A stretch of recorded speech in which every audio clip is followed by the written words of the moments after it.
नमस्कार, बहुत स्वागत है आपका बिग फाइट लाइव में। आपके साथ मैं हूं श्वेता मिश्रा। कैसे एक लापरवाही कई जिंदगियों पर भारी पड़ती है, आज कोटा में हुआ हादसा इसका उदाहरण है। कोटा में आज सुबह हुए दर्दनाक हादसे ने हर किसी को हिलाकर रख दिया है। यहाँ चंबल नदी में नाव पलटने से 11 लोगों की मौत हो गई, जबकि 2 की तलाश जारी है। वहीं मुख्यमंत्री अशोक गहलोत ने हादसे पर दुख जताते हुए प्रभावित परिवारों को 1-1 लाख की मदद का ऐलान किया है। लेकिन इस हादसे ने पल भर में कई घरों के चिराग बुझा दिए। यह हादसा हमें न सिर्फ सोचने पर मजबूर करता है, बल्कि कई सवाल भी खड़े करता है कि क्षमता से अधिक लोग नाव में कैसे सवार हुए। क्या नदी में चल रही नावों में सवारियों की जांच नहीं होती? कोरोना काल में भी ऐसी लापरवाही कैसे हुई? क्या पिछले हादसों से सीख नहीं ली गई? चंबल में मौत के सफर का आखिर जिम्मेदार कौन?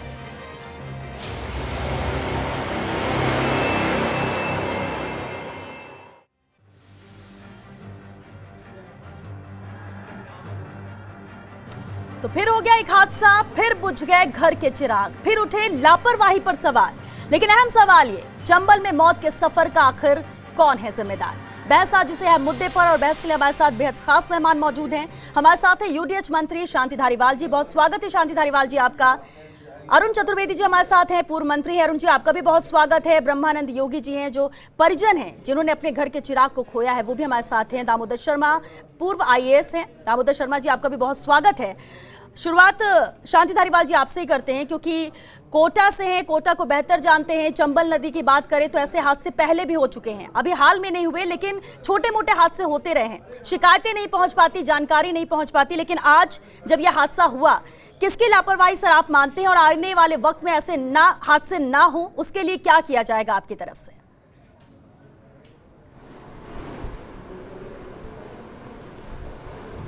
जिस जगह ये हादसा हुआ है जी, ये कोटा जिला का आखिरी गांव है।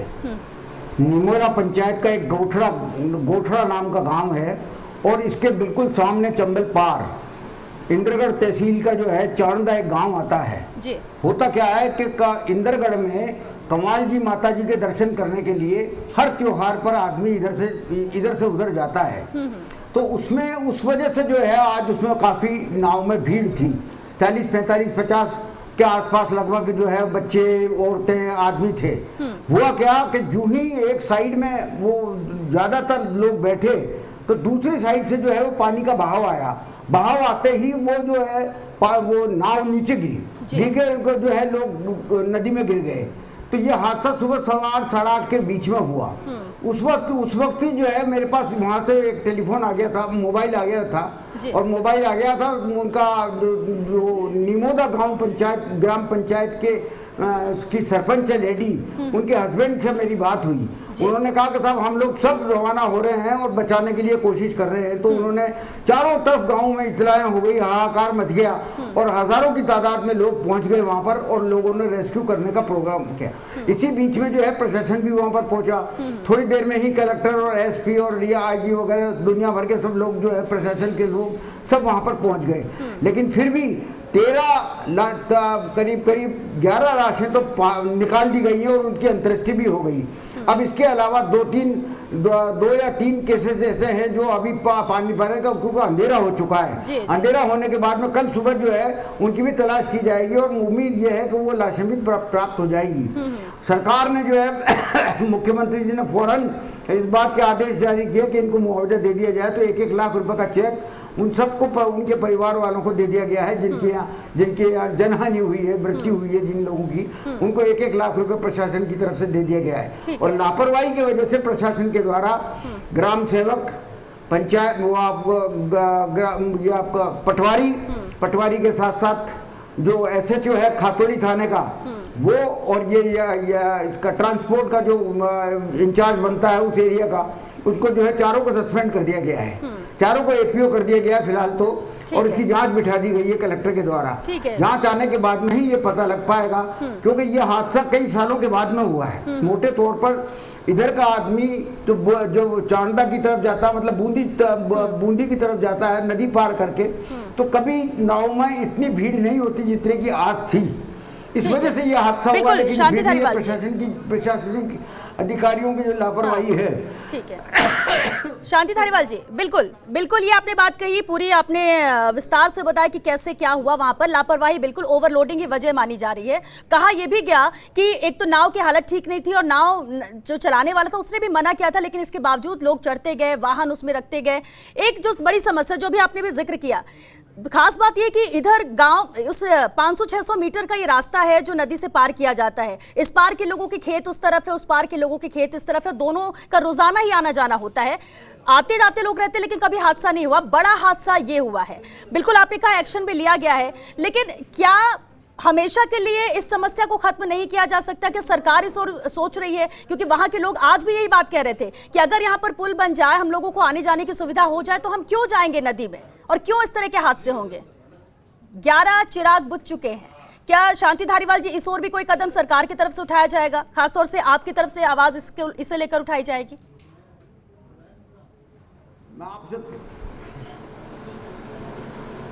भाई जब तक जो है बूंदी के और कोटा के गांवों के बीच में जो है चंबल जहां बहती है वहां पर पुल नहीं बनेगा, जब तक जो है इस समस्या का हल नहीं हो सकता। हमेशा से, आज से ही नहीं, मुझे तो बरसों हो गए, 70 साल हो गए देखते देखते कि नाव से ही जो है इधर का आदमी उस तरफ इंदरगढ़ तहसील की तरफ जाता है। तो ये समस्या तो है, इसमें कोई दो राय नहीं। लेकिन कभी ऐसा हादसा हुआ नहीं। कोई कई सालों पहले कोई दो चार छोटे छोटे हादसे जरूर हुए हैं, और इतना बड़ा हादसा देखने को तो अभी मिला है। तो अब सरकार के ध्यान में भी ये बात आई है। निश्चित तौर पर इसका कोई ना कोई हल निकाला जाएगा, ताकि आइंदा से इसी प्रकार के हल नहीं हो। यहाँ तक सवाल इस बात का है कि साहब नाव का क्यों नहीं इंस्पेक्शन किया गया, क्यों नावें चल रही थी, किस तरीके की नावें थी, उनकी कंडीशन क्या थी, ये थी वो थी। तो इन सब बातों के लिए तो इंक्वायरी बिठा दी गई है, और उम्मीद करता हूँ मैं कि आइंदा कभी जो है इस तरीके की घटना वहाँ नहीं घट पाएगी।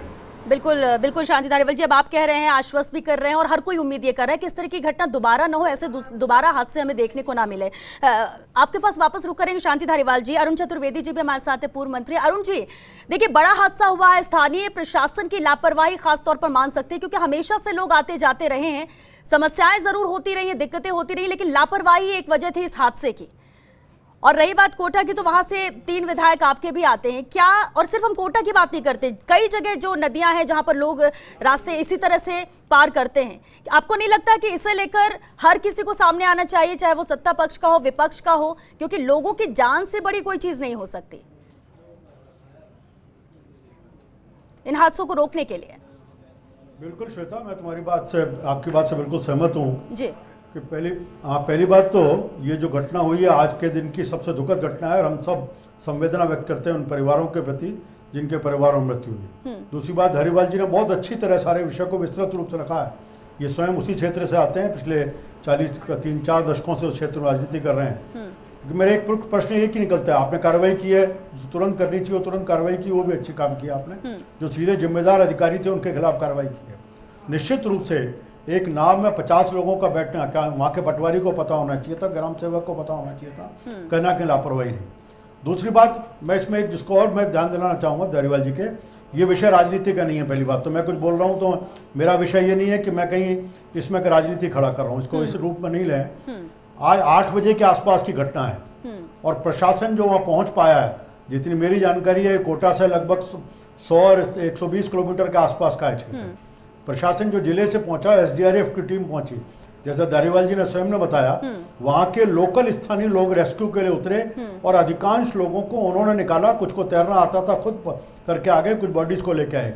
एसडीआरएफ की टीम को पहुंचने को, जिला प्रशासन को वहां पहुंचने में 100 किलोमीटर 125 किलोमीटर के दायरे में वो लगभग 3.5 घंटे लगे। ये विषय भी कहीं ना कहीं जांच के दायरे में रखना चाहिए, कि कोटा ऐसा क्षेत्र है जो संभाग का केंद्र है। जिले के सारे प्रमुख लोग रहते हैं, संभाग के प्रमुख रहते हैं। उसके बाद भी जितनी बड़ी घटना होने के बाद भी कोटा से उस स्थान तक पहुंचने में अगर 3.5-4 घंटे लग जाएं, ये भी कहीं ना कहीं चिंता का विषय, इस पर विचार करना चाहिए। दूसरा, इस बात से मैं सहमत हूँ, हालांकि मैं जानता हूँ उस बात को, अगर 77 से पहले के दशक में देखें तो हाड़ौती का पूरा क्षेत्र बार बार हर बरसात के समय में रास्ते बंद होते थे, बाढ़ें आती थी, पानी बंद हो जाते थे। लेकिन 77 के बाद वहाँ सरकारों ने आने के बाद कई जगह पुल बनाए, रास्ते बनाए, इस कारण बाढ़ों की समस्या समाप्त हुई है।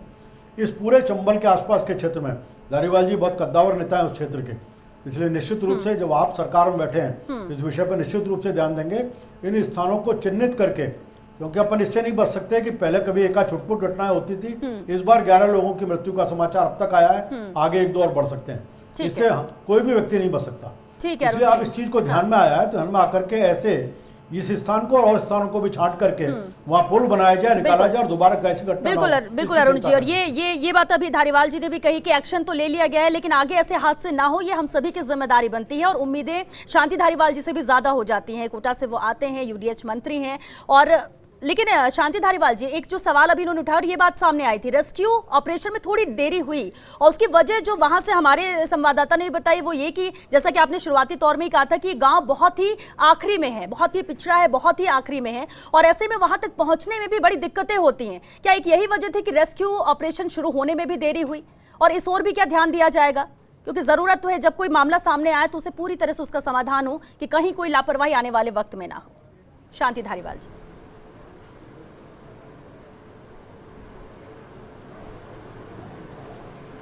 देखिए, जहां तक सवाल इस बात का है कि रेस्क्यू ऑपरेशन के लिए जो टीम रवाना होती है जिला मुख्यालय से, उसमें टाइम लगता है। ये 120 किलोमीटर से भी ज्यादा का रास्ता है। दूसरी बात यह कि जब हादसा हुआ 8:15 बजे करीब, तो फौरन इत्तला हुई उन लोगों को, तो आखिर मोबिलाइजेशन में थोड़ा सा वक्त तो लगता है, इसमें कोई दो राय नहीं।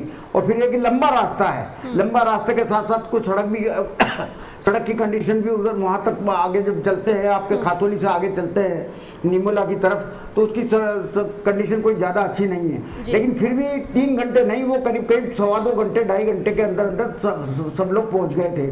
और कलेक्टर तो उसके पहले भी पहुंच गए थे, एसपी भी पहले पहुंच गए थे, और रेस्क्यू की टीम, क्योंकि रेस्क्यू की टीम के साथ को पूरे साथ सामान के साथ में रवाना होना पड़ता है, इसलिए सामानों को इकट्ठा करना, ये करना, वो करना, तो इन सब चीज़ों में थोड़ा सा वक्त तो लगता है। फिर भी अगर जो है इस बात के लिए कि अगर मान लीजिए डिले हुआ तो किसके पार्ट पे डिले हुआ है, फौरन क्यों नहीं पहुंचे, इस बात की भी इंक्वायरी करवा ली जाएगी। रहा सवाल इस बात का कि वहां पर कोई पुल बनना चाहिए, निश्चित तौर पर पुल बनना चाहिए। कोई डिमांड आज की नहीं है, बरसों की पुरानी डिमांड है, न कांग्रेस बना पाई न बीजेपी बना पाई, इसमें कोई दो राय नहीं। लेकिन ये है कि इस पे विचार किया जाना चाहिए, नेशनल हाईवे को भी जो है इस पे विचार किया जाना चाहिए, क्योंकि वहाँ पर एक्सप्रेस हाईवे निकलने वाला है, जो भिंड मुरैना से लेकर के आगे तक जाएगा, कोटा आगे उज्जैन तक जाएगा। तो उसमें कोई ऐसा प्रोविजन रखना चाहिए कि जिससे ये इस पर पुल बनाया जाए, क्योंकि हजारों की तादाद में लोग जो है कोटा के इन गांवों से, तहसील पीपलदा के आखिरी गांव से हजारों की तादाद में लोग जो है नाव के जरिए इंद्रगढ़ तहसील में कुंवाल जी के माता जी के दर्शन करने के लिए जाते हैं, या हर त्योहार पर जो है कुंवाल जी की माता जी के यहाँ ढोक लगाने जाया बिल्कुल। और ये बिल्कुल शांति धारीवाल जी, और ये बात तो है, और हम कह सकते हैं कि अब तक कभी ऐसा बड़ा हादसा नहीं हुआ। 1-2 छोटे हादसे हुए हैं, कभी 1-2 लोग डूब जाते हैं, नाव पलट गई, ऐसी जानकारियां मिली थी, लेकिन ये बड़ा हादसा है। और जिस तरह से एक्शन भी सरकार की तरफ से ले तो लिया गया है, लेकिन हम चाहेंगे कि उम्मीद भी हर कोई ये कहता है कि आने वाले वक्त में ऐसे हादसे ना हो, और जिस तरह से आपने भी आश्वस्त किया है चीजें वैसे ही हो। वापस आपका रुख करेंगे, लेकिन रामनारायण मीणा जी भी हमारे साथ है, कांग्रेस विधायक हैं, और ये उन्हीं के विधानसभा क्षेत्र में आता है। रामनारायण जी, देखिए अब सवाल इसलिए उठेगा क्योंकि ठीक है, बीजेपी हो, कांग्रेस हो, किसके विधायक है, किसने क्या काम किया, लेकिन ये समस्या सालों से चली आ रही है। पुल बन जाता तो शायद आज ये हादसा नहीं होता, लेकिन लापरवाही बड़ी नजर आई। बड़ा सवाल तो ये कि स्थानीय प्रशासन क्या कर रहा था, स्थानीय प्रशासन पर ही पूरे सवाल उठ रहे हैं। एक्शन लिया गया, लेकिन इतना ही काफी नहीं।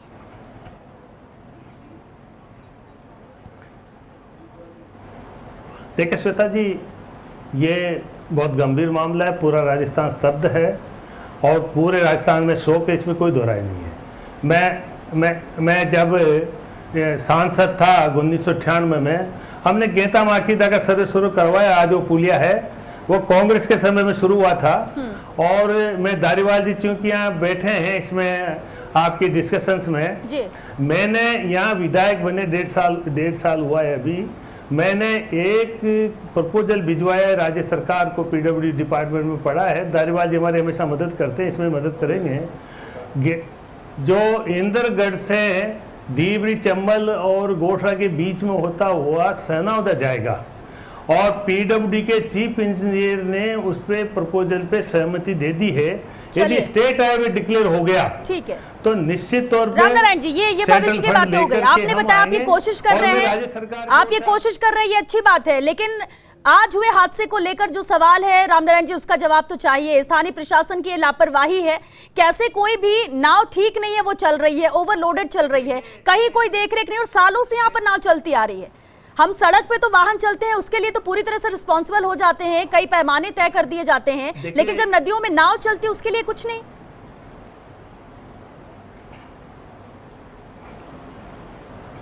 देखिए श्वेता जी, ये गंभीर हादसा है जैसे मैंने आपसे अर्ज किया, लेकिन ये नदी जिस तरह से है वो गोठड़ा से भी आगे है, वो कहीं विजिबल नहीं है। लेकिन नाव यदि चल रही थी तो वो लाइसेंस में होना चाहिए, दूसरा जीवन रक्षक वहां उपकरण होना चाहिए, तो नहीं है। तो ये जिम्मेदारी स्थानीय पटवारी की और वहां के टीचर की होती है। दोनों के खिलाफ कार्रवाई, हम दोनों के खिलाफ कार्रवाई भी कर रही है स्टेट गवर्नमेंट, इसमें कोई दो राय नहीं है, एक्शन लिया जा रहा है। और मैं धन्यवाद देता हूं जिला प्रशासन को हादसे के 2 घंटे के भीतर 120 किलोमीटर दूरी होते हुए पहुंच गए और जिला प्रशासन ने मुस्तैदी से जो कार्रवाई की। देरी हुई थी। रामनारायण जी, आपकी जानकारी के लिए बता दें, रामनारायण जी आपकी जानकारी के लिए बता दें, देखिए इन्फॉर्मेशन मिल गई थी लेकिन पहुंचने में देरी हुई, वजह कई हो सकती है, लेकिन सबसे अहम बात यह कि वहां के स्थानीय लोगों ने पानी के अंदर जाकर जिनको तैरना आता था उन्होंने निकाला है। ज्यादातर कोशिश ग्रामीण ने की है जो वहां पर मौजूद थे, जिन्होंने देखा, जिन्हें जानकारी मिली, बाद में पहुंचे। हाँ बिल्कुल, तो उसके लिए कह सकते हैं, लेकिन देरी से पहुंचा था प्रशासन, ये जरूर है। खैर कई सवाल है, उठना भी लाजमी यहाँ पर, लेकिन इस बीच ब्रह्मानंद योगी जी हमारे साथ हैं, परिजन हैं मृतक के, जिन्होंने अपने घर का चिराग खोया हुआ है। वक्त ऐसा है कि सवाल करना भी गलत हो जाएगा, लेकिन एक बहुत बड़ा हादसा हुआ है। ब्रह्मानंद जी, क्या चल रहा है आपके मन में? कई बार शिकायतें आप लोगों ने की इसे लेकर। सबसे पहले तो मैं भगवान से प्रार्थना करता हूं कि इन सभी दिव्यांगत आत्मा को शांति प्रदान करे, और ये हमारे जीवन में अंदर तक झकझोर देने वाला हादसा है। हमारे रोम रोम से आंसू निकल रहे हैं कि इतना बड़ा हादसा, इतनी बड़ी क्षति हो गई। लेकिन कहा जा रहा है कि नाव में क्षमता से ज्यादा लोग थे, बाइक भी लोड कर दी गई थे, इसे कितनी बड़ी गलती मानते हैं आप? और ये पहली बार नहीं है, अक्सर लोग ऐसे ही वहां पर नाव से यात्रा करते हैं। ये सब नाव वालों की, इनके लोभ के कारण इतना बड़ा हादसा हुआ। यदि वो चाहते कम बढ़ते तो इतना बड़ा हादसा नहीं होता था, क्योंकि वीडियो में जो प्रत्यक्षदर्शियों ने हमने भी देखा उसे स्पष्ट मालूम था कि क्षमता से बहुत ज्यादा सवारियां भर रखी थी नाव में। लेकिन यह हादसा आपके लिए भी बड़ी क्षति लेकर आया है, व्यक्तिगत क्षति है, आपके परिवार के सदस्य गए हैं। मेरा एक नहीं, दो साथी गए हैं, क्योंकि दोनों जो जवान तालाब के बच्चे गए थे, जो बच्ची गई थी ना, वो हमारे परिवार की तरह थे। इस हादसे को मैं जिंदगी भर नहीं भूल सकता। बिल्कुल, जिंदगी भर आप भी नहीं भूल सकते हैं, और क्योंकि हम लोग भी ये खबरें बता रहे हैं तो बहुत ही दुख होता है जब इस तरह के हादसे होते हैं। यहाँ पर सरकार गंभीर है, वो नजर आ रहा है, एक्शन भी लिया जा रहा है, लेकिन ऐसे हादसे दोबारा ना हो ये हर कोई उम्मीद जरूर करता है। चलिए, दामोदर शर्मा जी भी हमारे साथ है, पूर्व IAS है। दामोदर शर्मा जी, देखिए स्थानीय प्रशासन की इसमें भूमिका अहम हो जाती है। भले ही राजनीतिक तौर पर अगर बयान देना हो तो सरकारों को भी कोसा जाता है, विपक्ष अपनी भूमिका निभाता है, लेकिन एक अच्छी बात जरूर इस चर्चा में कहेंगे कि सार्थक बहस है और हर कोई बात जो सही है उसे रखना, और जो चीजें कमी है उसे दूर करने की बहुत जरूरत है, और ये एक जनप्रतिनिधि की सबसे बड़ी जिम्मेदारी भी होती है। लेकिन स्थानीय प्रशासन की लापरवाही कैसे दूर हो? और सिर्फ ये एक उदाहरण है चंबल नदी का जो आज हादसा हुआ है।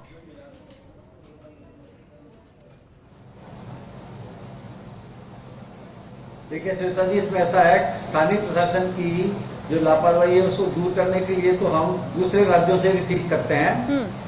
उत्तर प्रदेश में जैसे इस तरह से बहुत सारी नदियां हैं, उन नदियों में लोग जाते हैं, नावें चलती हैं, तो उसमें पहले नावों पर लाइसेंस देने की प्रक्रिया है।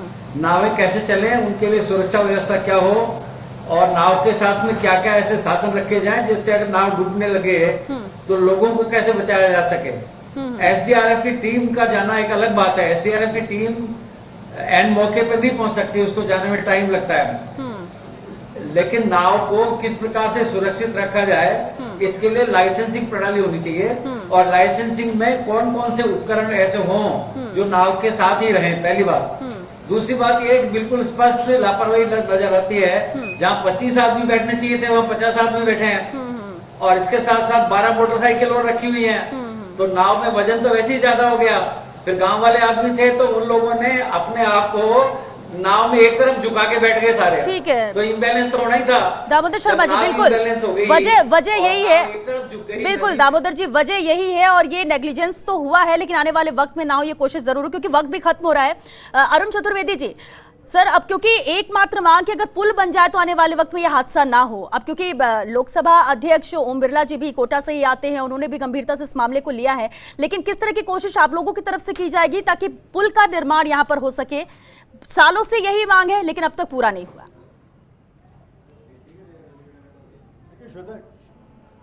श्वेता जी, मैं इस बात को मैं फिर दोहराऊंगा एक बार कि ये विषय क्योंकि ना तो भाजपा और कांग्रेस के बीच का नहीं है। जी जी। ये क्षेत्र के विकास का, उस क्षेत्र में जगह जगह पुल और बनाने का काम पहले भी भारतीय जनता पार्टी की सरकारों ने किया है। अब भी इस विषय को लेकर के अभी जैसे रामनारायण जी ने कहा है कि राज्य सरकार के पास उन्होंने प्रपोजल भेजा है। धारीवाल जी ने इस विषय को कहा नेशनल हाईवे के लिए।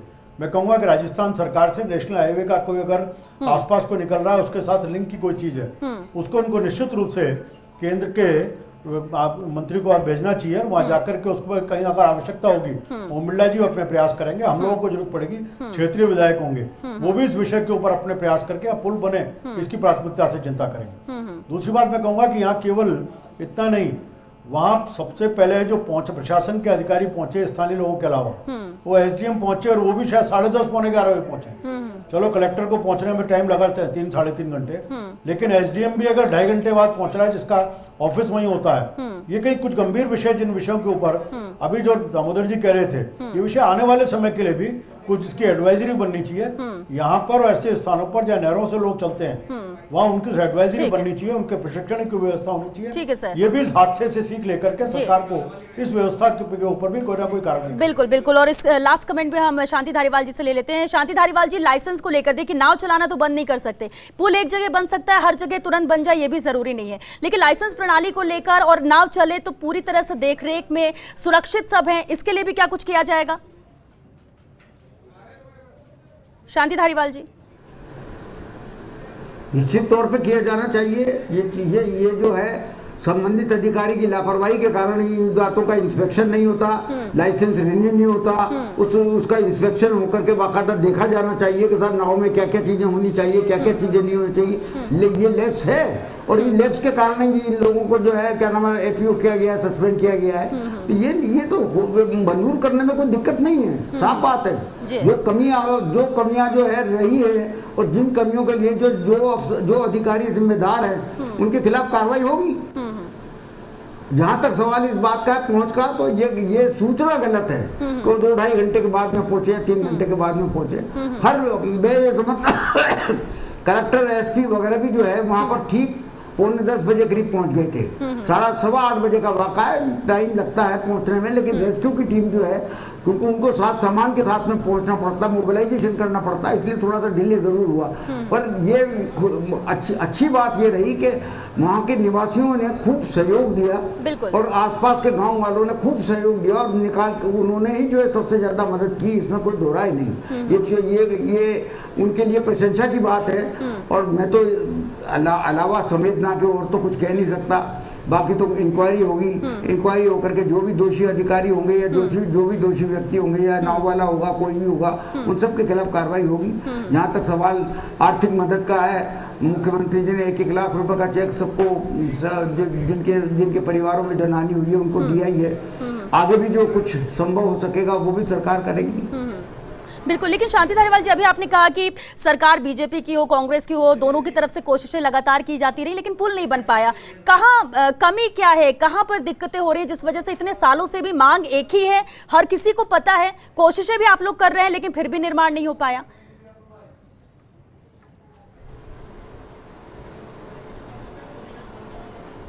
देखिए, जितने भी जनप्रतिनिधि पीपलदा के रहे हैं, चाहे वो भारतीय जनता पार्टी के रहे हो चाहे कांग्रेस के रहे हो, आज रामनारायण जी हैं, रामनारायण जी भी लगातार प्रयासरत हैं कि किसी तरीके का डेवलपमेंट वहां पर होना चाहिए। हर आदमी ने कोशिश की है, लेकिन सरकार के खुद के अपने लिमिटेशंस होते हैं। कितना कर पाती है कितना नहीं कर पाती सरकार, वो एक अलग बात है। लेकिन ये बात जरूर है कि ये एक ऐसा वाक़ा है कि जिससे सबक लेनी चाहिए और इस काम को हाथ में लिया जाना चाहिए कि वहाँ पर एक पुल बने। वो पुल इंजीनियरिंग पॉइंट ऑफ व्यू से तो ये पीडब्ल्यूडी वाले या यही लोग बता सकते हैं कि किस जगह पर पुल बनना चाहिए और वो बनकर बने तभी जाकर के इस समस्या का परमानेंटली हल हुआ। बिल्कुल। अरुण जी, देखिए किस तरह से समस्या का हल हो सके, शांति धारीवाल जी ने भी अपनी बात रखी, इसी पर आपका भी रिएक्शन चाहेंगे कि समस्या एक है और ठीक है, आज हमारे पास उदाहरण ये है, बड़ा हादसा हुआ, हर कोई इसे देख रहा है, ऐसा दोबारा ना हो ये कोई नहीं चाहता है, लेकिन क्या आपको लगता है कि यही रास्ता है, और क्या कोशिशें जब आप लोगों की तरफ से भी की गई तो कहां पर कमी रह जाती है कि ये काम नहीं हो पा रहा है? जबकि बड़े बड़े काम जब सरकार हाथ में लेती है, फिर वो किसी की भी सरकार हो, एक प्रायोरिटी में होता है तो चीजें पूरी होती हैं।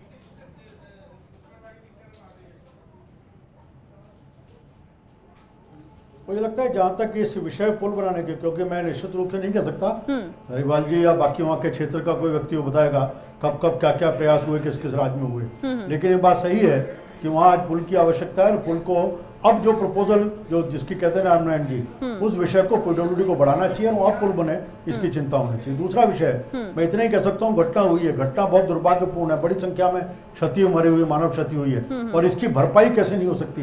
लेकिन एक काम तो हमें जरूर करना चाहिए, इस घटना के माध्यम से सीख लेनी चाहिए कहाँ कहाँ क्या कमियां हैं, और उन सब के आधार पर केवल इस क्षेत्र में नहीं बल्कि राजस्थान में कहाँ कहाँ बरसात के दिनों में पानी ओवरफ्लो करता है, चाहे वो धौलपुर का क्षेत्र होगा, चाहे झालावाड़ का होगा, कोटा का होगा, चाहे इसी प्रकार सवाई माधोपुर का क्षेत्र होगा, या राजस्थान में कुछ और क्षेत्र हैं जहाँ आइडेंटिफाई कर सकते हैं कि किन किन जगहों पर पानी ओवरफ्लो करता है और इस प्रकार की घटनाएं होती हैं। उन क्षेत्रों को एक बार पहचान करके वहां पर इन दिनों में अगर नाव चलती है तो उसकी क्या व्यवस्था होनी चाहिए और क्या अल्टरनेटिव व्यवस्था हो सकती है, सावधानी क्या रख सकते हैं, इसके बारे में एक डिटेल गाइडलाइन निकलनी चाहिए।